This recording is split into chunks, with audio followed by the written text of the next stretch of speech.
Welcome to Stories of Hope. I'm Christine Hotchkiss. Each week, I bring you stories that will inspire you, educate you, and give you hope.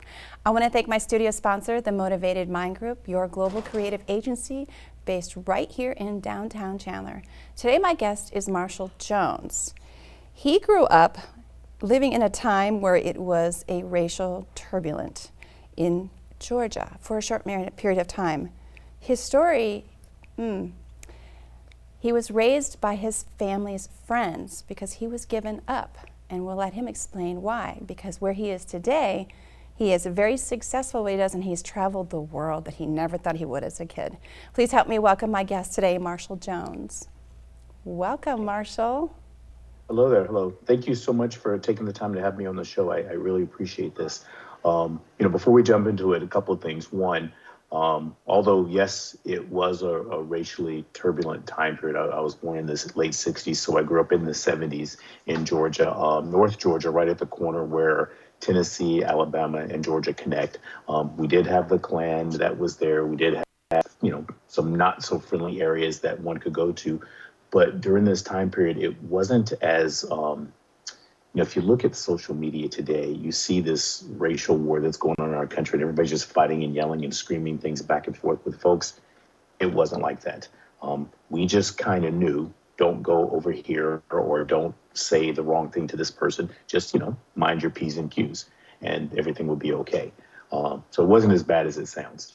And in terms of the family members, my mom, unfortunately, was going through a not so good marriage. I think nobody ever says, let me tell you about my great divorce. Well, hers is definitely not one that people are going to write home about.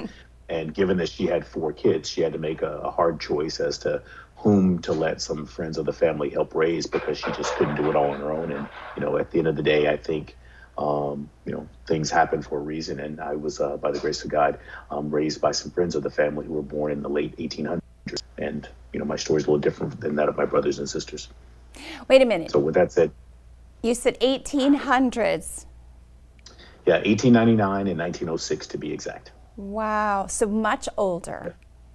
Oh yeah, so they were pretty much great grandparents at the time of getting me as a newborn. Okay, so let's back up. Can you imagine?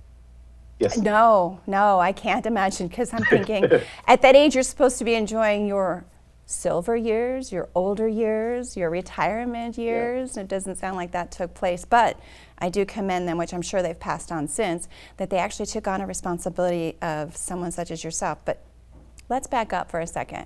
How did that even come about? That how many siblings did you have, you say? So there's 4 of us. I have 2 brothers and a sister. At the time of my mom and dad having another one of those heated discussions that couples have on their way out the door, she decided to grab the kids and get into the station wagon and went to what is my great grandmother's home, her grandmother's home. And she was in her late 70s at this time as well. So here I am as a newborn who was, sick. You've got 3 other kids that are running around the house. And if you've ever had any older relatives, especially from the South, they would talk to you about their blood pressure and their nerves and how they need quiet. And 4 kids is not a recipe for quiet for anybody past 65. And so my mom needed to go to work. And so she had to find somebody to help her watch one of these kids, right? The older 2 were able to do what they could, but, I was still a baby.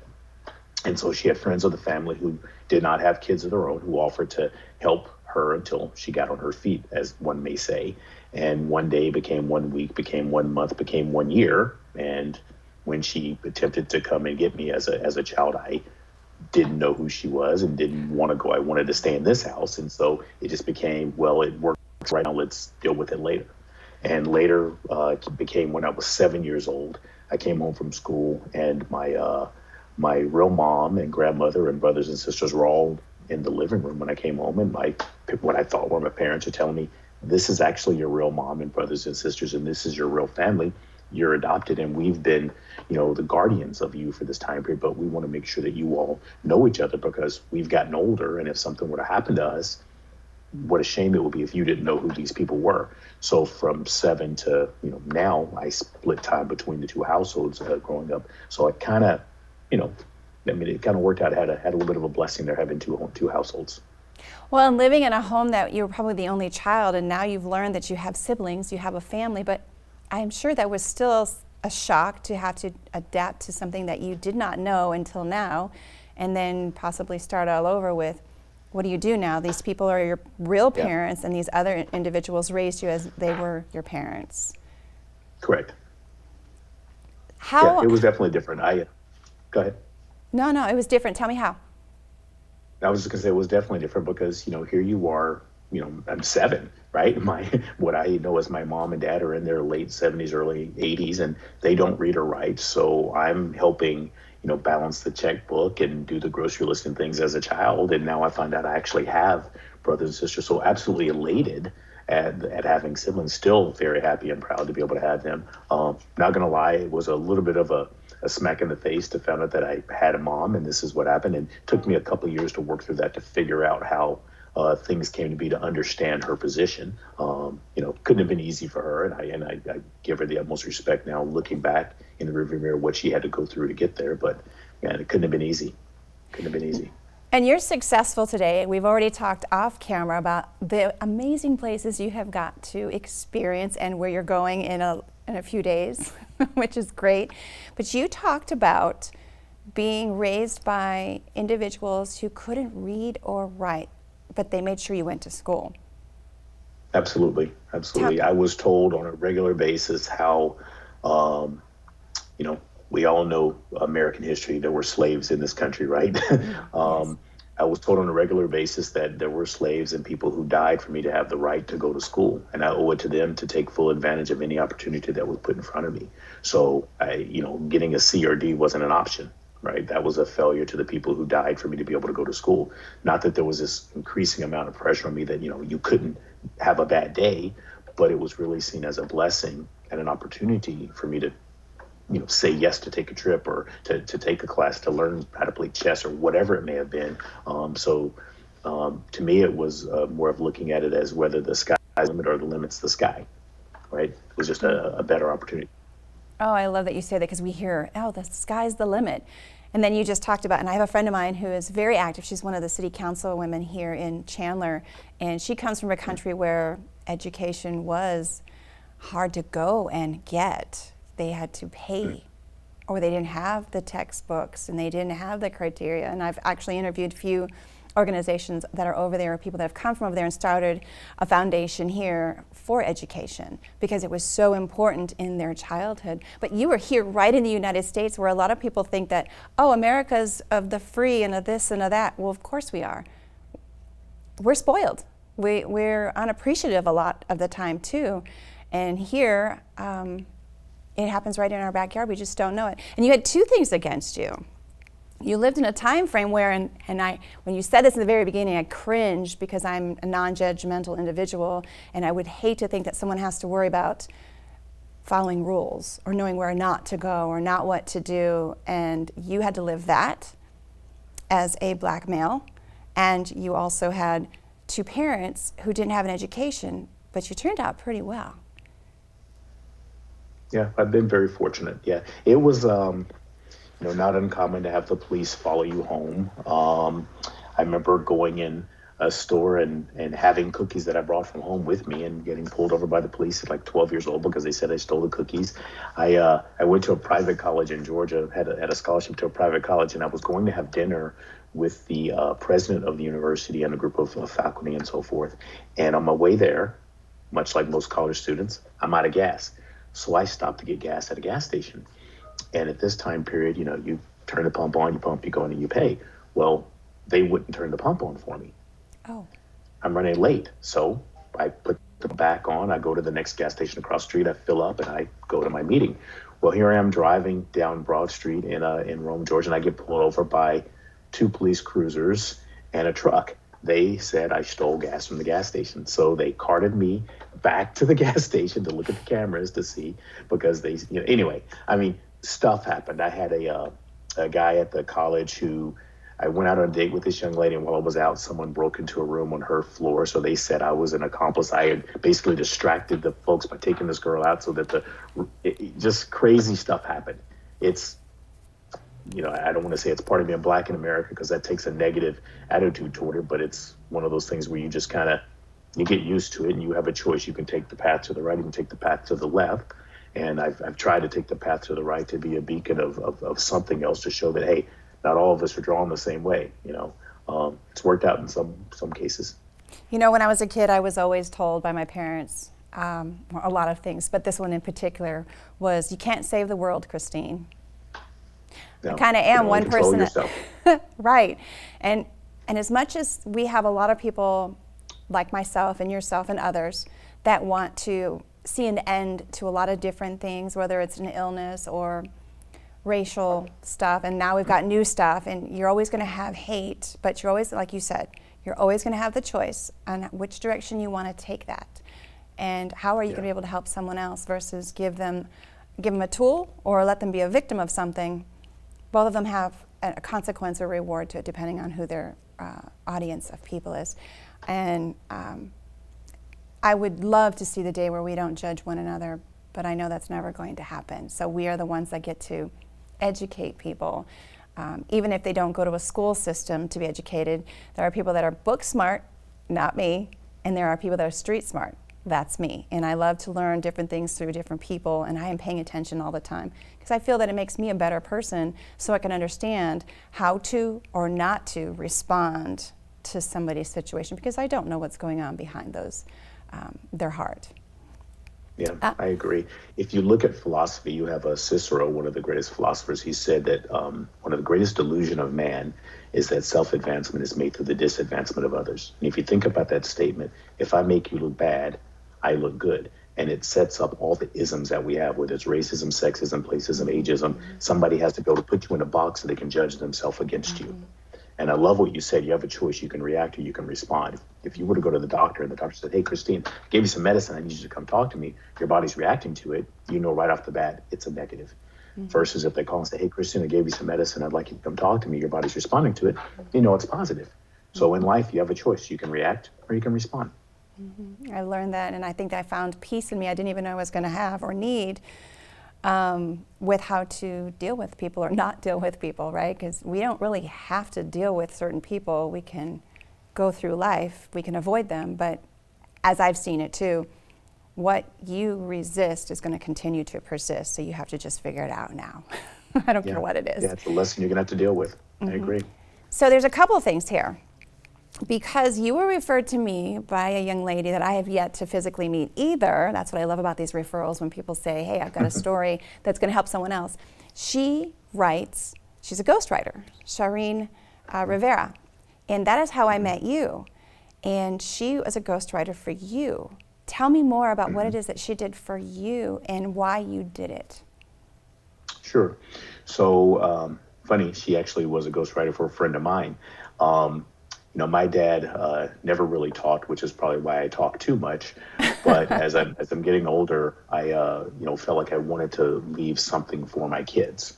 And so I had been jotting notes and things over the years of things I wanted to somehow impart upon them, call it a manuscript, call it, just lessons for life. And she helped me put all of those items into digestible pieces for my kids.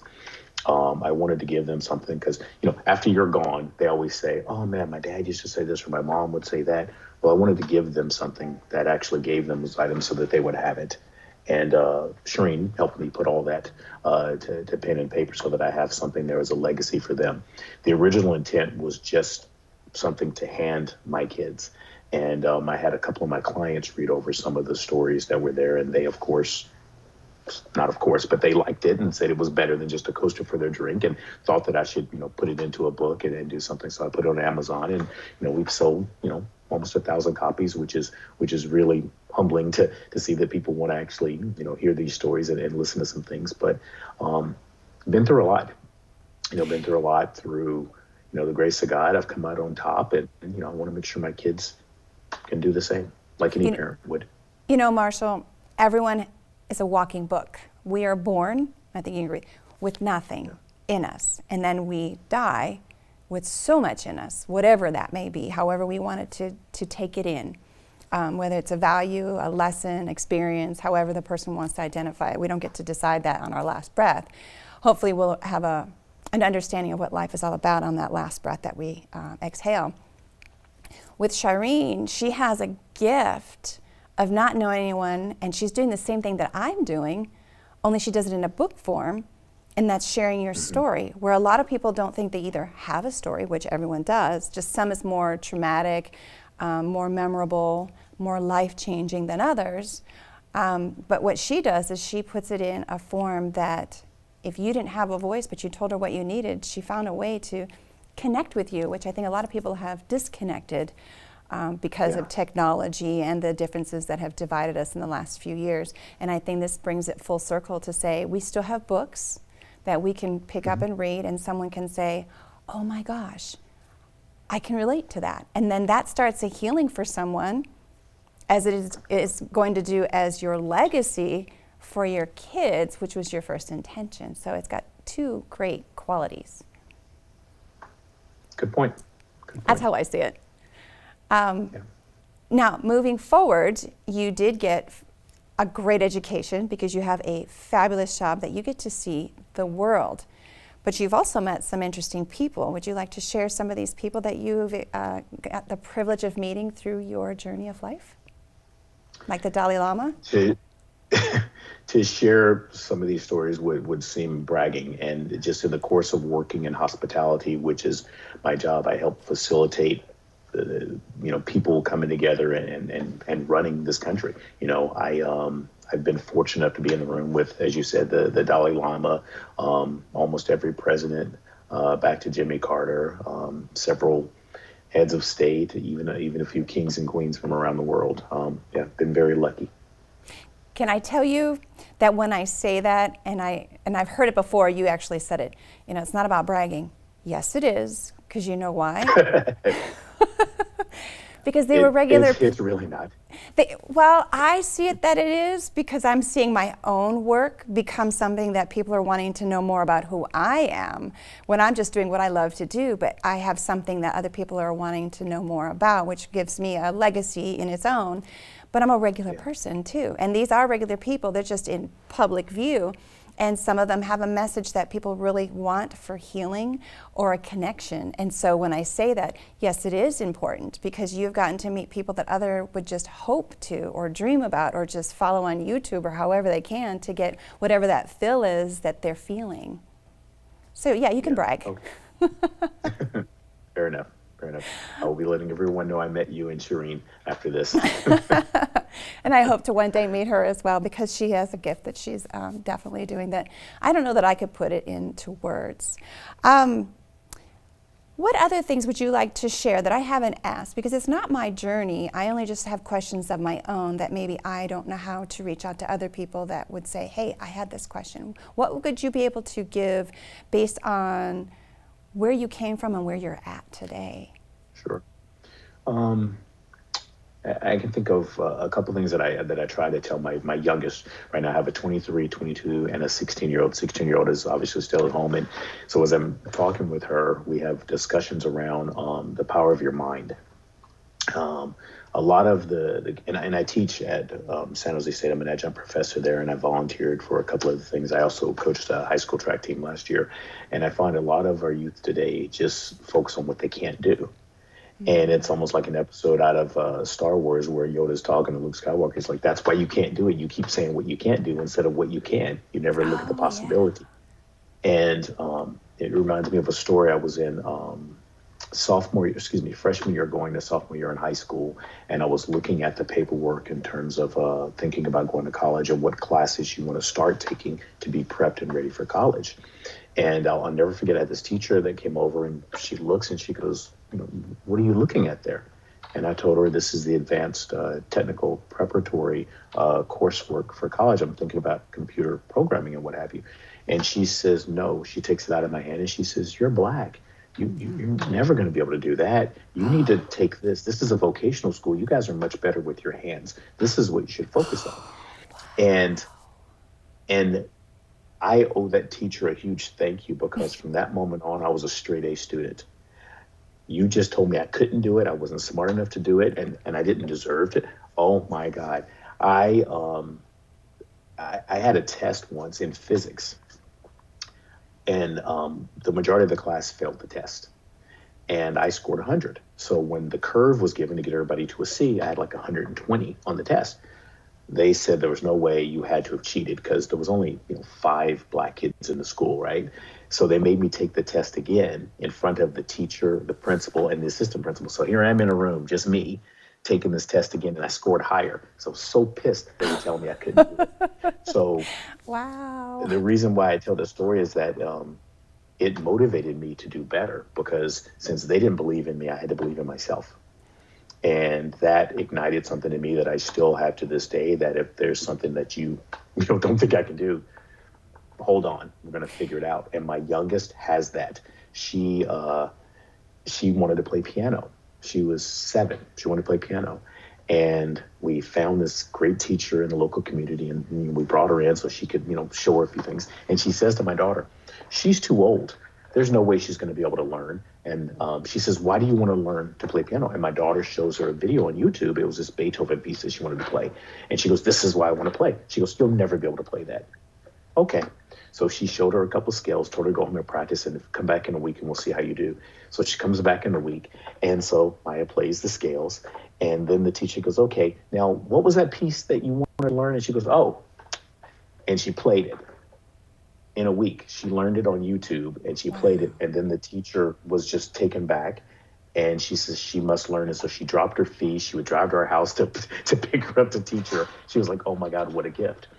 And I saw this in her at 7 years old, and she's done so many more things since then, but she has that same fight. And I want her to harness that fight to help her, because not everybody is going to believe in you. You're not going to have your own cheering squad of people saying, oh my God, go, go, go. I want you to do well. Sometimes it's just you. And that's all you need. And that's Totally what I want to know. I totally understand that statement. Totally understand the statement. And good for her, good for you. And they say there's power in words. That doesn't always Yes. have to be negative. Yeah. I had a lady tell me that when I had the idea of doing what I'm doing right now, which I've been doing for a couple of years now, and I've now landed in a studio, those people believed in my mission, that told me back then, you should be doing something else. And so I looked at her and I said, like what? And that was another drive that says, she doesn't know what she thinks I should be doing, and I don't know why she said that, but I'm glad that I continue to follow my heart, my passion, and what my gift is that I was given, and that was the gift of gab, to ask questions. I think so many things that people do in life, and again, this is my opinion, not necessarily those of MMG Studios or Prestige Global Meeting Source, they do out of fear, either fear of failure or fear of success. And I think most people are afraid to succeed because they don't know what to do. What if I make it, right? And when people try to talk you out of something, it's not because they don't think you can do it. Sometimes they're just afraid. And they're talking with you, they're speaking with you from their inner fear. And I think that's the one thing all these years of being around I've learned the most, is that most people are just afraid. They are, and Doesn't I make them don't. bad. No. They're just afraid. And I really don't even know where that learning comes from. It has to come again from our childhood, depending on how we were raised, or society finds a way to beat us down because there's so many people that don't follow the dreams, or they're envious that someone else is. So rather than, and you see people all the time living vicariously, which I think is a compliment, as long as it's not in a negative, derogatory way where people are like, oh, who do you think you are? And I'm thinking, I'm me. I'm doing all that I know, being the difference in the light and the love that is needed, and the gift that was given to me to ask people questions so that someone else could see that they're not alone in their travels, and that no one else probably could have given them that information if I didn't do what I do. Yeah, it's funny when you come up with a crazy idea, most people laugh at you. And then when you start doing your crazy idea and you start getting some success, they begin to hate you. Yes. And then after you really get success, they love you and they want to meet you. Yes. You're like, you could have walked with me. We wasted a lot of time, Like, wouldn't it be amazing if you started having success parties, right? If someone comes up with an idea, they want to launch a business. Imagine if people in the community or your friend group just got together to help you launch your idea, as opposed to tearing it down. Because, you break up with somebody, everybody runs over to offer support. Oh, here's some wine, here's this. Oh, he or she wasn't good for you. Let's, drink away our tears. Yes. What if they showed up to actually help you get your business going or get your idea off the ground? Wouldn't it be amazing?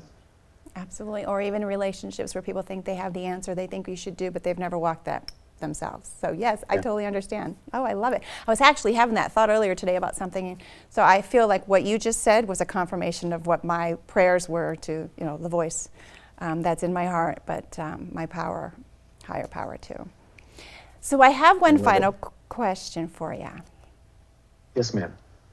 It's not related to it's not related to anything in particular except you. I don't know if that made sense. I don't know what I just said, but we're going to go with this. If I only had one question to ask an individual to get an idea about who they might be, it would be this question. What message would you like to leave everyone based on your journey of life? That's a great question. I always ask, what's the one question that you're never asked that you wish someone would ask you? So that's a great question. I'm going to add that one in my thing. If you were to walk into a room and the room was warm or cold, you would look at a thermometer to see what the temperature is. Would you agree? Mm-hmm. Okay, if you were to go in that same room and go, gosh, this room is hot or this room is cold, you would adjust your thermostat to change the temperature in the room, correct? Correct. So I challenge people in life to be a thermostat, not a thermometer. Ooh. Those people walk into a room and they take from the temperature in the room. They become what the room is. So if the room's hot, they become hot. If it's cold, they become cold. They become followers of the room. Instead, walk into a room and set the temperature. Be the thermostat. That would be the one message I would leave folks. Wow. I wasn't expecting that answer. Be the thermostat, not the thermometer. I'm going to use that. And I like to walk into a room, not to own it, but to own myself and always be welcoming to meet people. So maybe I am that thermostat versus the thermometer. You are. It's just a different way. Yeah, Oh, I you couldn't love do that. what you do without doing that. But yes, that would be my message. Mm-mm. Wow, thank you. And thank you for being my guest today. Well, thank you for having me. Oh, before Hopefully we'll get to meet in person. You never know. And I always put it out there that if it's meant to be, it's just a matter of when, right? Absolutely. I do want to know, where can we find your book, since I wasn't aware of that prior to this? It is on Amazon. It like I said, it makes a great coaster for your drinks. You can set your Yeti on it. It's a real good thing. But it's called My House to Paint, and it actually is kind of personal to me in that the man that adopted me or raised me, I ran track. And I was pretty good at track, and I needed some new shoes because the ones that I was wearing had holes in them and so forth. And at 80-something years old, he was climbing on top of a house to paint a house in Georgia sun that's 100-something degrees. And at the end of it, the guy gave him $50 for the shoes, and I'm going, this should be $200-300. $50, I don't understand. And he gave me this look, and I think I told you earlier, kids were supposed to be seen and not heard then. So when he looked at me, I knew what that meant. So I walked alongside him. And then about half a mile down the road, he handed me the $50. And he said, you needed new shoes. They were $46. So with tax, this will cover it. And so he painted that house to satisfy one of my wants.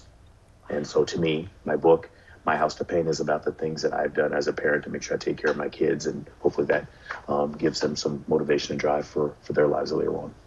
I knew about the book, but I didn't know about the title, and I definitely did not know the meaning behind it. And again, everyone has a book within them, and there's a reason why we are who we are. And you just inspired me on a lot of different levels. And the name of the book, someone else inspired you, so that's even better. I want to thank my studio sponsor, the Motivated Mind Group, your global creative agency based right here in downtown Chandler. If you have a story you want to share, know someone who has a story that would help someone else along their journey, please email me to the address of stories@christinehotchkiss.com. And if you'd like to be a studio sponsor or a sponsor, please email me to the address of stories@christinehotchkiss.com. Until next time, everyone, I wish you well, and you take care.